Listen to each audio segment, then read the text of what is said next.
Cool. Okay. So how many of you are pretty glad that the PG&E power outages didn't hit slow, leaving us without charged phones or working fans, among other things? Yeah, right? Okay. Well, so as many have heard, last week PG&E decided to selectively shut off power to a lot of places, trying to prevent wildfires. And how'd it go? Well, spoiler, not very well. People were given very little warning, and PG&E did not invest enough resources to cope with all of this power outage. But let me first back up and explain to you what their intentions were, and then how it went, and what this means for our generation moving on. So, first of all, PG&E was trying to do the right thing.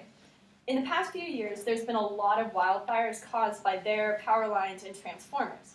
So when they heard that there would be high winds and increased fire risks, they decided to shut off power in red flag zones to try to keep winds from blowing over trees and knocking into power lines, making sparks that could cause a fire. They ended up shutting off power for 3 days to over 34 counties, affecting close to 1 million people. So how'd this play out? Well, many things went pretty wrong. People were only given 2 days warning to try to cope with all of this. Businesses and roads went dark without warning, and nursing homes and other critical services were left scrambling to find backup power. State agencies were forced to open emergency operation centers that are usually reserved for disasters like earthquakes and actual fires. But what does this say about our actions moving forwards? Well, to be frank, we need to plan better. Now, I definitely believe that we have to take drastic action when it comes to dealing with the effects of climate change. And from hearing so many other environmental presentations so far, I know I'm not alone in the room.